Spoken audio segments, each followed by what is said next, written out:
lo que estás escuchando ahora. Bien, vamos a saludar a la doctora Elizabeth Gazzaro. Gracias, doctora, por venir. Es abogada de Lázaro Báez. El otro día Lázaro Báez habló desde la prisión diciendo que esa frase que ocupó gran parte de algunos medios de comunicación, donde él habría afirmado la plata no era mía, sino alguien de que está arriba, haciendo referencia a Néstor Kirchner, nunca había existido y nunca se había pronunciado en ninguna conversación que había mantenido con usted. ¿Es así? Sí, buenas noches. Buenas primero, noches. Antes que todo. Sí, exactamente. Yo vengo desmintiendo la existencia de ese audio y él el otro día en un canal amigo también corroboró que nunca existió esa escucha y de existirla tampoco es real el contenido que dice que existe. Pero bueno, así como decía acá el Néstor, esas escuchas son totalmente ilegales. Pero hay otra gravedad, porque el pabellón donde está alojado Lázaro Báez tiene 3 módulos y Segovia estaba alojado en el módulo A y Lázaro está ubicado en el módulo D, con lo cual es imposible que intervenga en el mismo teléfono. Entonces, aún más existe. Es evidente que se los graba independientemente del objeto de una causa. Y también, como decía Néstor, es que no solamente se violaría el derecho de privacidad, sino también el secreto profesional. O sea, no nos olvidemos que el único contacto que tienen los internos es mediante el teléfono, porque ellos tienen un día por semana la visita y necesitan ese contacto continuo con el exterior. Ahora, doctora, ¿usted hizo alguna presentación respecto de que, en definitiva, estas escuchas, la que usted pudo haber mantenido, las que pudo haber mantenido Lázaro Báez con algunas otras personas, sean finalmente destruidas y que nadie utilice esto como una posibilidad de prueba? Sí, nosotros hoy hicimos una presentación y también vamos a hacer una denuncia, porque es claro la violación no solamente de los derechos, sino también quién es responsable de la custodia de estas escuchas y la orden de destrucción, porque acá están violando la orden de un juez federal. Si un juez federal da una orden de destrucción de esas escuchas porque consideraban que no eran objeto no solo de la investigación, sino que no causaban ningún tipo de delito, alguien tendrá que acarrear con esa responsabilidad. Y no, bueno, hacer todo el show mediático que están haciendo. ¿Y qué pasa con el rol de los medios en esto? Con difundir escuchas que son ilegales. No, también, o sea, vamos a hacer las presentaciones pertinentes para que ellos también tengan su responsabilidad, porque la verdad que es una vergüenza lo que está pasando. O sea, primero operan y después piden disculpas. A ver, hay un rumor, le pregunto esto porque hay un rumor, Néstor, vamos a contar esto, que este fin de semana de todas maneras se van a difundir escuchas, donde, no hablando con la doctora Gazzaro, pero quizás hablando con otra persona, Báez habría pronunciado esa frase. Sí, concretamente la información que está circulando es que el domingo saldrían a la luz una conversación que no sería, vamos a decirlo en potencial porque todavía esto no ha ocurrido. El potencial es enemigo del periodismo, pero es necesario recurrir a él en esta circunstancia, que no sería un diálogo entre Báez con la doctora Gazzaro, sino entre Báez y otra persona, y en esa conversación, que no estaría protegida por el secreto de confidencialidad, estaría, vamos a insistir con el potencial, la frase que se le atribuye a Lázaro Báez. ¿Usted tiene idea de eso? Mirá, yo la verdad desconozco la existencia de ese audio, pero te vuelvo a repetir, no creo que el señor Báez haya hecho referencia a ese contenido. Sí, te puedo asegurar que él es una persona muy católica, siempre está pensando en su Dios, porque él es muy creyente, pero bueno, vos si analizás el texto que dicen, bueno, si Néstor me daría otra posibilidad, es evidente que él se está refiriendo a otra situación y no la de a su amigo. A ver, voy a saludar y darle la bienvenida al fiscal Gabriel de Bedia. ¿Cómo le va, doctor? Hola, Rosario. Buenas noches. Buenas noches. Más allá de su trabajo específico, porque es fiscal de la Seguridad Social, el doctor, digo, como integrante del Poder Judicial y en este mecanismo que estamos describiendo de que un juez puede, por supuesto, ordenar determinadas escuchas para un objeto concreto de la causa que investiga. Pero cuando esas escuchas se ramifican a otras personas que no son parte de la orden y el juez en cuestión envía el pedido de destrucción y esto no sucede, ¿cómo se traduce todo esto? Es un escándalo de la ilegalidad. No se puede nunca hacer algo que genere derecho. La ilegalidad solo genera más ilegalidad. El proceso judicial es la herramienta que tiene el juez para llegar a tomar la decisión justa del caso. Para eso tiene que esclarecer hechos. Hechos son las pruebas, tratar de indagar qué ocurrió con un marco amplio de pruebas. Puede ordenar una escucha determinada, perfecto. Ahora, en el caso que hace una exorbitancia, que hacen escuchas que no sean ordenadas por el juez, o se comete un delito por un modo o ilegalidad de otro modo. Ahora, el escándalo también pasa acá por los medios que pasan. ¿Por qué esas escuchas? Porque eso no es un real ejercicio de la libertad de expresión. Cuando se viola la intimidad o se viola un secreto profesional, no se está ejerciendo el derecho de la libertad de expresión. Se está cometiendo un delito. Porque los derechos, no es que hay un derecho a la intimidad por un lado y un derecho a la libertad de expresión y chocan entre sí, no. Si realmente vos no estás violando el derecho a la intimidad y si realmente vos no estás intrometiéndote en un secreto profesional, estás ejerciendo una libertad de expresión. Pero si vos estás violando el derecho a la intimidad, estás escuchando a diestras y siniestras, vas a saber por qué determinadas conversaciones, el ejercicio de libertad de expresión ahí no se está ejerciendo. Y lo grave de esto es, ¿para qué son esas escuchas? Para extorsionar, para iniciar causas y algo también grave, las escuchas se las saca de contexto encima. Y esto es espantoso, porque incluso supongamos que una persona dice literalmente determinados términos. Y uno dice, tal persona dijo esto, esto y otro, sin insinuar o mostrar el contexto, algo que puede ser cierto, descontextualizado, pasa a ser falso. Y esto es grave, porque esto demuestra también la intención de esas escuchas. Es Néstor, un escándalo que no se debe admitir. Néstor. Sí, básicamente la que quería preguntarle al fiscal de Bedia es si hay alguna posibilidad que desde el Ministerio Público Fiscal, en el cual representa el procurador interino Eduardo Casal, se proponga, se impulse algún tipo de preservación de la relación entre el defensor y el acusado. Básicamente que el Ministerio Público que se ocupa de la cosa pública, fiscal o de la defensa, impulsen alguna medida como para que esto no vuelva a ocurrir. Debiera ser así. El Ministerio Público de la Nación, por mandato constitucional, artículo 120 de la Constitución, tiene el deber de velar por el interés general de la comunidad.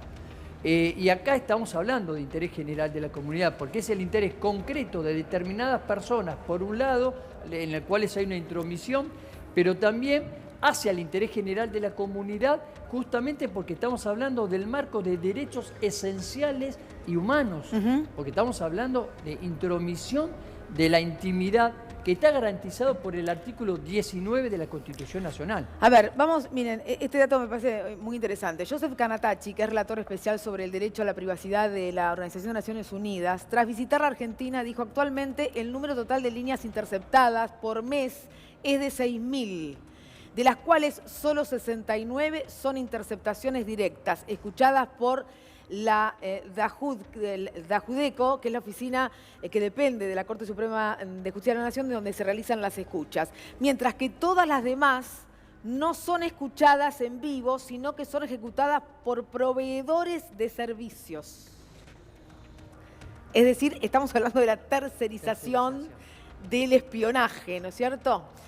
Y dice además, la mayor parte del contenido de la interceptación no es escuchada por los funcionarios de la oficina, sino que es grabada automáticamente en CDs sin intervención humana y luego distribuida a las autoridades indicadas en la orden de vigilancia. En 2018, el número total de líneas interceptadas fue de 41.000. Este uno está de más. De 41.000 líneas interceptadas. Otra de las cosas que pasa es que estos CDs terminan en manos de cualquiera, que puede estar en la oficina, quizás incluso con otra tarea, y se lo lleva y escucha las escuchas en su auto. Y quizás entiende que es de interés de alguien, entonces se las pasa. Y así las escuchas llegan a cualquier lado, como yo te digo, en esta especie de delivery de escuchas que tenemos en la Argentina. ¿No es grave esto, doctor? Es grave, es gravísimo. Primero, el Poder Judicial está para otra cosa. E incluso el Ministerio Público Fiscal está para velar que el Poder Judicial no se basa de los carriles de sus funciones por mandato constitucional. El juez tiene que esclarecer siempre la verdad de los hechos, sobre los hechos que se presentan, tratar de tomar toda la diligencia que sea necesaria, organizar y conducir el proceso para llegar a una decisión justa. Pero lo debe hacer de acuerdo a los códigos procesales, de acuerdo a lo que está permitido, y todo aquello que está prohibido, o sea delito o no, sea ilícito o no, ilegal o no, el juez tiene que evaluar si sirve a la prueba. Y lo ilegal y lo ilícito tiene que desestimarlo, no realizarlo, y es más, el Ministerio Público de la Nación tiene que actuar de oficio ante este tipo de escuchas. Exactamente. Y que es lo que planteaba Néstor. Sí, doctora. Porque es un escándalo. Sí, yo lo que quería aclarar, como dije recién, es que los pabellones donde estaba Segovia y donde está alojado Báez son distintos y los teléfonos son distintos. Acá el Ministerio Público Fiscal tendría que actuar, como bien dice el fiscal, de oficio y pedir la nulidad absoluta de estas escuchas. Lo que pasa es que los medios quieren hacer creer que Báez dijo esta situación después de toda la opresión que viene sufriendo. Como nunca lograron reconocer que Báez era testaferro de Néstor o de Cristina, como bien se trata de justificar y de establecer hace 3 años, lo quieren hacer de esta manera. Ahora, pero a todo esto, Néstor, me parece que vale acá, ante lo que está diciendo la doctora, en recordar el pedido que hace la Unidad de Información Financiera al juez Casanelo. Sí, hay dos pedidos que son llamativos. Uno tiene que ver con lo que comentabas vos, Rosario, el pedido del fiscal Marijuán para que se certifique si las escuchas existen. Sí. Y Mariano de Federici, titular de la UIF, elevó la apuesta y dijo no solo que había que certificar si esas escuchas existían, sino que sobre la base de esas supuestas escuchas, más el resto de la prueba, que ya fue tratada y parcialmente desestimada, tanto por el juez Casanelo cuanto por la Cámara Federal, que sobre esa base habría que avanzar con el procesamiento de la expresidenta. Bueno, no nos olvidemos que hace años atrás habían también deambulando unas escuchas del doctor Marijuán, donde decía que estaba oprimiendo a los hijos del señor Báez y estaba a punto de cometer un gol histórico haciendo caer a la que manejaba la batuta. Entonces, esto no es de ahora, este hostigamiento que viene sufriendo Báez y toda su familia es del día 1 de detención. Claro, pero lo preocupante, doctora, es si esto, además, alguien pretende tomarlo como prueba. No, eso es gravísimo, porque son escuchas totalmente ilegales, como dijo recién el señor fiscal. Es un sistema de espionaje que hay que erradicarlo, porque nos permite sospechar, estamos hablando de detenidos por prisión preventiva, no tienen sentencia de condena, nos permite sospechar que hay un interés de tenerlos para escucharlos. Entonces, los tenemos presos, le instalamos un sistema de escucha en el que no se pensaban que no iba a salir a la luz, y bueno, ahora salió toda a la luz y nos parece un escándalo. Tenemos que erradicarlo porque ¿cuál es el problema acá? El problema central es el ciudadano común. El bien jurídico que tenemos que tutelar es la confianza que el ciudadano le tiene al Poder Judicial, a la justicia en general. O la desconfianza que hoy le tiene, doctor. O la desconfianza. Situaciones como estas generan desconfianza, falta de credibilidad. Y los magistrados tenemos que tener prudencia, la prudencia es la madre de las virtudes, pero también la tienen que tener todos los funcionarios públicos, la prudencia y la mesura de actuar conforme a la Constitución Nacional. todos los empleados y funcionarios de la administración pública, del Congreso, servicio penitenciario y de toda la organización del Estado tiene que actuar de acuerdo a derecho. Cuando no se actúa de acuerdo a derecho, la ciudadanía pierde de confianza y lo que es espantoso, se termina ordinarizando y viendo cómo se normaliza una situación se de naturaliza. ilegalidad.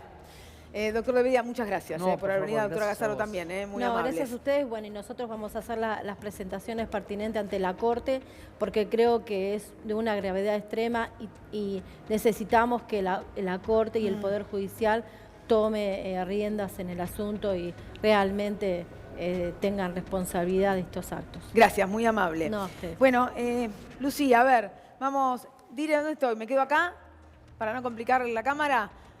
Lucía, espera, me dicen que siga. Ah, Espera, bueno. yo voy a venir para acá entonces, ¿viste? Porque no quiero cruzarme, por eso. sencillamente. Hablábamos, Ro, hace un rato del tema de Massa y su anuncio de ayer y te quiero contar cómo lo tomaron en La Rosada. Por favor. Estuvieron todos muy atentos. Estaba casi en cadena nacional Sergio Massa Sí. en los televisores de Sí. la Casa de Gobierno, todos No, muy no, atentos menos al TN creo discurso. que estaban todos transmitiendo, pero TN Sí. estaba con unos animalitos, no sé, era un Sí. tema que no le interesaba. Pero bueno, tenían puesto otro canal en Casa Sí. Rosada porque lo estaban mirando, estaban muy atentos, no sabían, realmente no sabían, porque vos hablabas con unos funcionarios antes de que Massa diera su discurso y no sabían para qué lado iba a disparar Sergio Massa, si realmente iba a ratificar su pertenencia a Alternativa Federal o iba a ser un guiño al kirchnerismo y al resto de la oposición, como finalmente pasó. Hoy en el gobierno relativizaban un poco el discurso de Sergio Massa. ¿Preocupa? Sí, preocupa, porque ellos sobre todo lo que ven es que si se debilita mucho una tercera vía, si se debilita mucho Alternativa Federal, el kirchnerismo, el peronismo puede llegar a ganar en primera vuelta. Esa es la mayor preocupación. Lo relativizaron en el sentido de que tienen dos garantías para que esta coalición opositora amplia de la que habla Massa no suceda, que son Urtubey y Schiaretti. Bueno, también Pichetto, ¿no? 3 garantías, podemos decir.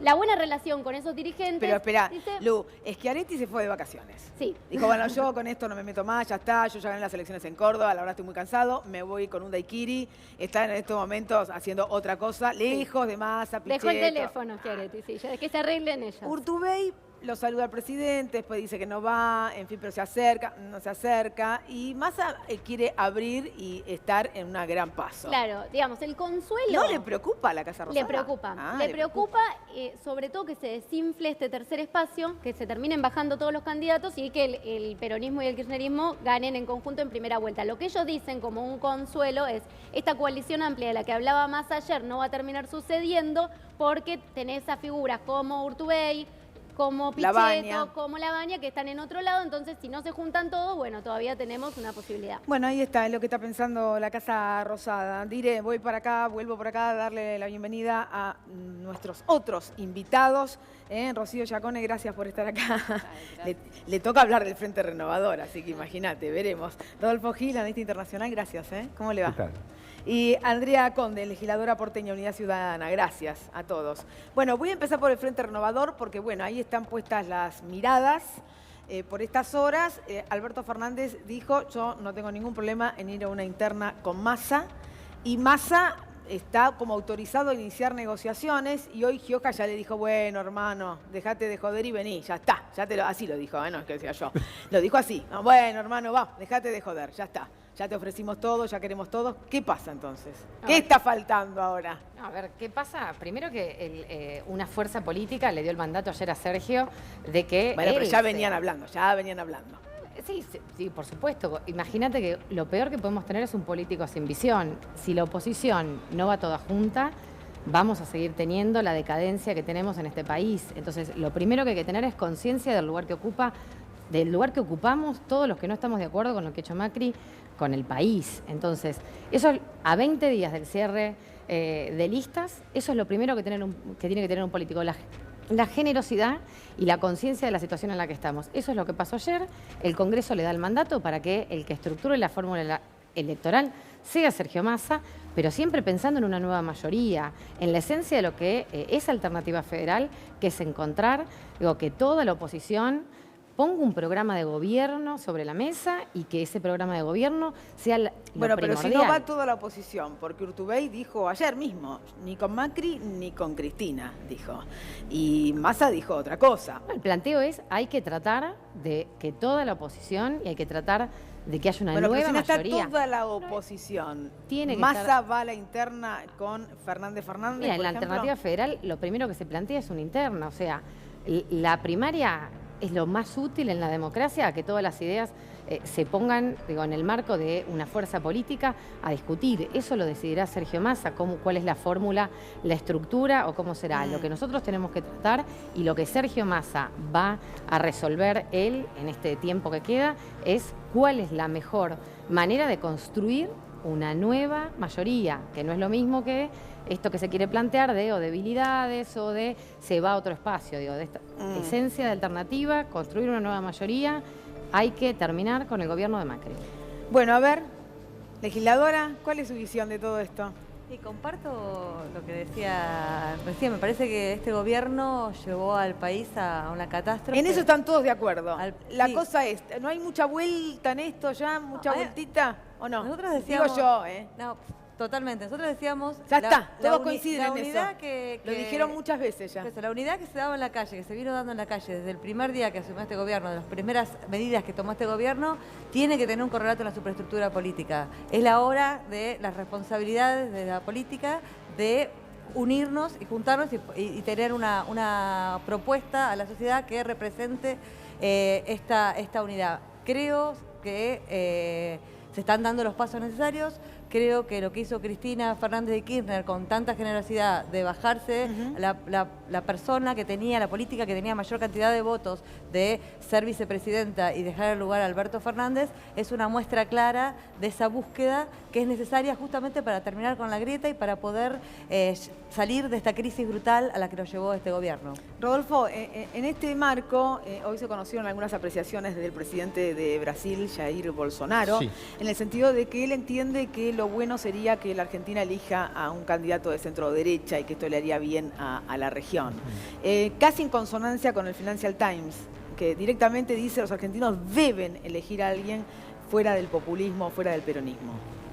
Bueno, es un dato interesante, interesante entre comillas, de que nuestra política doméstica alcance ese nivel de internacionalización. ¿Qué opina el presidente de Brasil acerca de qué es lo que los argentinos tenemos que hacer? Que la señora Lagarde, que ha sido depositaria de la tercerización en el manejo de la economía argentina y ahora es una activa miembro de la coalición Cambiemos, y que los periódicos influyentes, pero no solamente el Financial Times, el Wall Street Journal dice exactamente lo mismo, opinen sobre quiénes tenemos que votar, significa que los argentinos, y acá yo me permito discrepar con Rocío, en el sentido de que hay que armar una gran coalición para derrotar a Macri. Yo creo que los argentinos tenemos que armar una gran coalición para derrotar el fracaso de lo que han sido por lo menos los últimos 8 años de 2 administraciones distintas en la Argentina, tanto el de la doctora Kirchner como del ingeniero Macri. A ver, Andrea. Bueno, yo coincido en una cosa, simplemente que me parece que lo que pasa en la Argentina tiene un impacto fuertísimo en la geopolítica regional, sin ninguna duda, pero en la internacional también, y que para eso necesitamos encauzar en gobiernos como el que veníamos teniendo en la Argentina hasta el 2015, que justamente tenían una política que buscaba fortalecer la región, que buscaba... Y me parece que, obviamente no coincido en que el gobierno de Cristina Fernández de Kirchner tenga nada que ver con el gobierno de Mauricio Macri, que es un gobierno de carácter puramente neoliberal y que es con lo que hay que terminar, y por eso está recibiendo apoyo como de Bolsonaro en Brasil, digo, ¿no?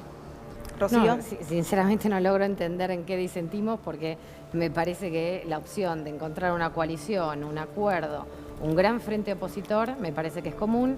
La trampa de la grieta solo le sirve a Macri, esto de pasado o presente, digo, no es lo que necesitamos futuro, necesitamos tomar todo lo que hemos hecho en la historia y que ha sido bueno, y tenemos que mirar para adelante. Uno tiene que pensar en lo que viene, en lo que tenemos que construir. Entonces, estamos de acuerdo en que hay que armar una coalición de gobierno, una coalición que implica seguramente diferencias, que hay que discutir, que hay que debatir, pero que hay que poner en común en un programa para que se terminen las ideas que llevan a que empresas se lleven ganancias extraordinarias y que las sigan pagando los vecinos y que las sigamos pasando en todos los aspectos, en todos los sectores terriblemente. Estamos de acuerdo en eso. Bueno, tengo que hacer la pausa, pero vamos a dejar algún interrogante, ¿no? Porque ayer el senador Pichetto en televisión dijo, bueno, evidentemente Alternativa Federal está más debilitada, después de haber escuchado a Sergio Massa, dijo eso, y además admitió y dijo que fueron algunas equivocaciones de Roberto Lavagna, que sigue insistiendo que va a ser candidato por consenso 2019. Así que vamos a la pausa y hablamos de todo esto también. Quédate.